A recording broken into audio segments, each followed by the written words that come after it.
RSS ಸಕ್ರಿಯ ಕಾರ್ಯಕರ್ತ ನಾರಾಯಣ ಸಾ ಕೃಷ್ಣ ಸಾ ಭಾಂಡಗೆ ರಾಜ್ಯಸಭೆ ಟಿಕೆಟ್ ಸಿಕ್ಕಿದೆ. ಈ ಬಗ್ಗೆ ಟಿವಿ9 ಜೊತೆ ಮಾತನಾಡಿದಂತಹ ನಾರಾಯಣ ಸಾ ಕೃಷ್ಣ ಸಾ ಭಾಂಡಗೆ ಸಾಮಾನ್ಯ ಕಾರ್ಯಕರ್ತನನ್ನ ಗುರುತಿಸಿ ಟಿಕೆಟ್ ನೀಡಿದ್ದಕ್ಕೆ ಸಂತಸವಾಗಿದೆ.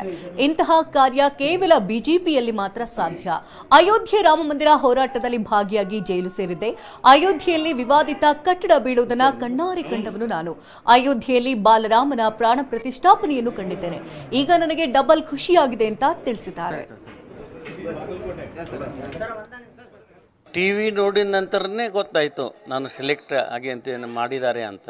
ಅದಕ್ಕಾಗಿ ಒಬ್ಬ ಸಾಮಾನ್ಯ ಕಾರ್ಯಕರ್ತನನ್ನು ರಾಜ್ಯಸಭೆಯಂತಹ ಸ್ಥಾನಕ್ಕೆ ಒಬ್ಬ ಅಭ್ಯರ್ಥಿಯನ್ನಾಗಿ ಮಾಡಲಿಕ್ಕೆ ಕೇವಲ ಇದು ಬಿ ಜೆ ಪಿಯಲ್ಲಿ ಮಾತ್ರ ಸಾಧ್ಯ. ಸಾಮಾನ್ಯ ಕಾರ್ಯಕರ್ತನನ್ನು ಬಿ ಜೆ ಪಿಯಲ್ಲಿ ಗುರುತಿಸ್ತಾರೆ. ಇದು ಹೆಚ್ಚಿಗೆ ಬಿ ಜೆ ಪಿಗೆ ಒಂದು ಶಕ್ತಿ ಕೊಟ್ಟಿದೆ. ನಾನು ಯಾಕೆ ಭಾಗ್ಯವಂತ ಅಂತಂದರೆ ಆ ವಿವಾದಿತ ಕಟ್ಟಡವನ್ನು ಧ್ವಂಸ ಮಾಡೋದು ನೋಡಿದೆ.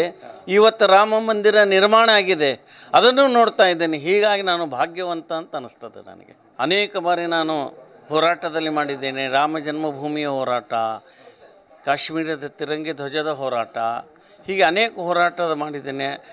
ಕನಿಷ್ಠ ಒಂದು 10-15 ಸರ್ತಿ ನಾನು ಹೋರಾಟದ ಸಲುವಾಗಿ ಜೈಲಿಗೂ ಕೂಡ ಹೋಗಿ ಬಂದಿದ್ದೇನೆ. ನನ್ನ ಮೇಲೆ 25-30 ಕೇಸುಗಳು ಕೂಡ ಆಗಿವೆ.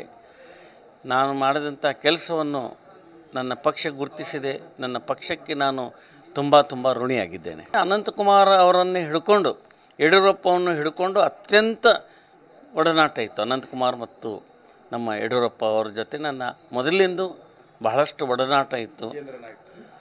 ಈಗ ಪಕ್ಷದಲ್ಲಿ ಎಲ್ಲ ನಾಯಕರ ಜೊತೆಯೂ ಒಳ್ಳೆಯ ಸಂಬಂಧ ಕೂಡ ಇದೆ ನನ್ನದು. ಹೀಗಾಗಿ ಅವರೆಲ್ಲರೂ ಕೂಡಿ ವಿಚಾರ ಮಾಡಿ ನನ್ನ ಹೆಸರನ್ನು ಶಿಫಾರಸು ಮಾಡಿದ್ದಾರೆ ಅಂತ ಅನ್ನಿಸ್ತಾ ಇದೆ ನನಗೆ.